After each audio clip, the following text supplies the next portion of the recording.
Assalamualaikum warahmatullahi wabarakatuh. Perkenalkan, nama saya Oktaviani. Saya dari Prodi Manajemen Malam B. Saya di sini ingin menjelaskan tentang sejarah kecerdasan buatan aplikasi Lazada. Pertama-tama saya di sini ingin menjelaskan tentang artificial intelligence. Apa itu artificial intelligence? Artificial intelligence adalah kecerdasan buatan atau AI memungkinkan mesin-mesin untuk belajar dari pengalaman, menyesuaikan input-input baru dan melaksanakan tugas seperti manusia. Sebagian besar contoh AI yang Anda dengar dewasa ini mulai dari komputer yang bermain catur hingga mobil yang mengendarai sendiri, sangat mengandalkan pembelajaran mendalam dan pemrosesan bahasa alamiah. Dengan menggunakan teknologi ini, komputer dapat dilatih untuk menyelesaikan tugas-tugas tertentu dengan memproses sejumlah bersal. Istilah kecerdasan buatan diciptakan pada tahun 1956, tetapi AI telah menjadikan kian populer saat ini berkat peningkatan volume data, algoritma canggih, dan peningkatan daya serta penyimpanan komputasi. Riset AI awal pada tahun 1950-an mengeksplorasi topik-topik seperti penyelesaian masalah dan metode simbolik. Pada tahun 1960, Departemen Pertahanan atau AS menaruh minat terhadap sejenis pekerjaan ini dan memulai melatih komputer-komputer untuk menirukan yang mendasar. Misalnya, Defense Advanced Research Project Agency atau DARPA menyelesaikan proyek pemetaan jalan pada tahun 1970-an, dan DARPA menghasilkan asisten pribadi cerdas pada tahun 2003. Jauh sebelum Siri, Alexa atau Cortana diberi nama. Pekerjaan awal ini membuka jalan bagi otomatisasi dan penalaran formal yang kita lihat di komputer saat ini, termasuk sistem pendukung keputusan dan sistem pencarian pintar yang dapat dirancang untuk melengkapi serta meningkatkan kemampuan manusia. Sementara film-film Hollywood dan novel fiksi ilmiah menggambarkan AI sebagai robot mirip manusia yang mengambil alih dunia. Evolusi teknologi AI saat ini tidak begitu menakutkan atau cukup pintar. Sebaliknya, AI telah berevolusi untuk memberikan banyak manfaat spesifik di setiap industri. Teruslah membaca tentang contoh modern kecerdasan buatan dalam perawatan kesehatan, retail, dan lainnya. Sedangkan sejarah kecerdasan buatan atau artificial intelligence atau disingkat dengan AI bermula dari kemunculan komputer sekitar tahun 1940-an. Meskipun sejarah perkembangannya dapat dilacak sejak zaman Mesir kuno, pada masa ini perhatian difokuskan pada kemampuan komputer mengerjakan sesuatu yang dapat dilakukan oleh manusia. Dalam hal ini, komputer tersebut yang meniru kemampuan kecerdasan dan perilaku manusia. McMullough dan Pitts pada tahun 1943 mengusulkan model matematis bernama perseptron dari neuron di dalam otak.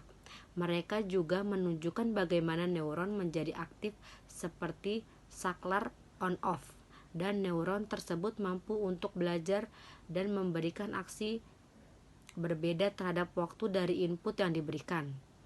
Sumbangan tersebut di bidang AI diawali pada paper Alan Turing pada tahun 1950 yang mencoba menjawab dapatkah komputer berpikir dengan menciptakan mesin Turing. Paper Alan Turing pada tahun 1950 berjudul Computing Machinery and Intelligence, mendiskusikan syarat sebuah mesin dianggap cerdas. Dia beranggapan bahwa jika mesin dapat dengan sukses berperilaku seperti manusia, kita dapat menganggapnya cerdas. Pada tahun 2018, CNBC Indonesia meliris Lazada telah digunakan oleh lebih dari 100 juta pengguna di ASEAN. Transaksi lewat internet sekarang telah biasa digunakan oleh berbagai kalangan di berbagai belahan dunia, terutama di lingkungan pelajar. Teknologi yang terus berkembang merubah gaya dan tingkah laku di kalangan pelajar termasuk mahasiswa pada jurusan Manajemen UIN Sunan Gunung Jati Bandung. Perubahan-perubahan tersebut dapat dilihat pada lingkungan sekitar kita hari ini.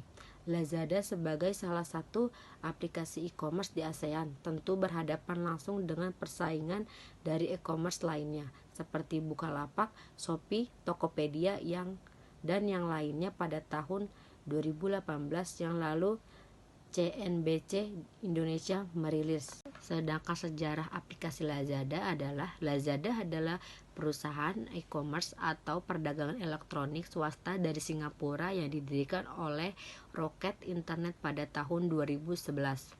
Website e-commerce Lazada telah launching pada bulan Maret tahun 2012 di Indonesia, Malaysia, Filipina, Thailand, dan Vietnam. Situs Lazada Group beroperasi di Indonesia, Malaysia, Filipina, Singapura, Thailand, dan Vietnam dan telah mengangkat sekitar 647 juta dolar Amerika Serikat selama beberapa putaran investasi dan investor seperti Tesco, Temasek Holdings, Summit Partners, JP Morgan Chase, Investasi AB, Kinetic, dan Internet Rocket. Pada Maret 2016, Lazada mengklaim perputaran uang tahunan senilai 1,36 miliar dolar Amerika Serikat di 6 pasar di Asia, menjadikannya pemain e-commerce terbesar. Model bisnis Lazada adalah marketplace atau pasar penjualan kepada pelanggan dari Pada tahun 2013, Lazada menambah marketplace yang memungkinkan pencari dari pihak ketiga untuk menjual produk mereka untuk situs Lazada. Pada bulan April 2016, grup Alibaba membeli saham pengendali di Lazada untuk mendukung rencana ekspansi internasional Alibaba. Lazada Group didirikan pada tanggal 27 Maret 2012 oleh Rocket Internet dengan tujuan membangun model bisnis Amazon.com di Asia Tenggara untuk mengambil keuntungan dari pasar konsumen online yang baru lahir dari lemahnya kehadiran Amazon di sana. Pada Juni 2013, Lazada telah mengumumkan tambahan 100 juta dolar Amerika Serikat yang meluncurkan aplikasi mobile untuk perangkat Android dan iOS. Pada bulan Desember 2013, Lazada mengumpulkan tambahan 250 juta dolar Amerika Serikat dari Tencent, PLC, Accent Industri, dan investor lainnya yang ada. Pada Mei 2014, Lazada diluncurkan di Singapura pada November 2014. Termasuk holding di Singapura memimpin putaran pendanaan 250 juta dolar Amerika Serikat sehingga total valuasi Lazada telah meningkat menjadi sekitar 647 juta dolar Amerika Serikat. Pengertian aplikasi Lazada. Aplikasi Lazada adalah sebuah aplikasi berbasis mobile yang bisa digunakan untuk berbelanja secara online. Aplikasi mobile ini memungkinkan untuk kita melakukan transaksi jual beli tanpa harus pergi keluar rumah. Kita hanya perlu memesan barang yang diinginkan dari HP, kemudian dilakukan pembayaran dan pemesanan akan saat ke alamat yang sudah kita daftarkan.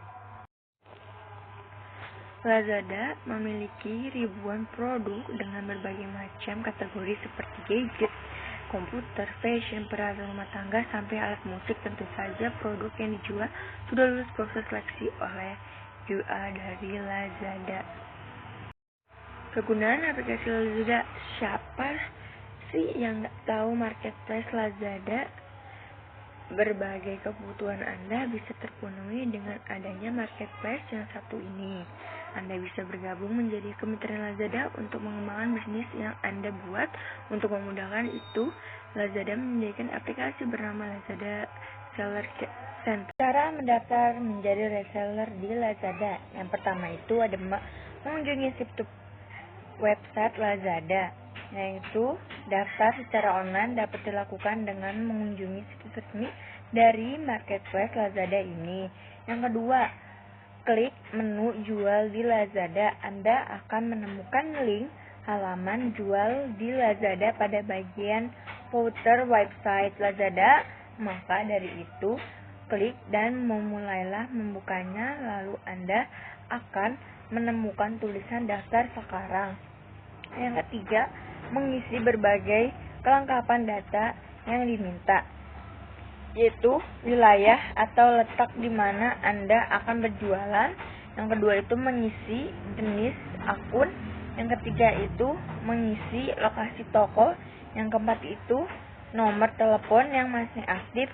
Yang terakhir, setelah Anda mengisi nomor telepon, Anda menerima akan kode verifikasi yang dikirimkan melalui SMS dari Lazada. Dan yang keempat itu proses verifikasi.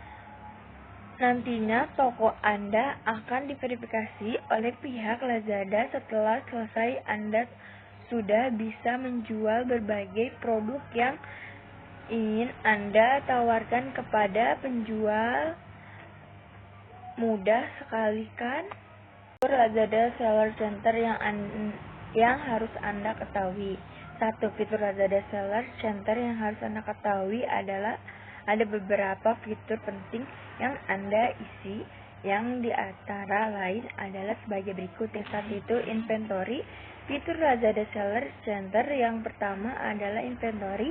Ini sangat penting dalam hal penjualan karena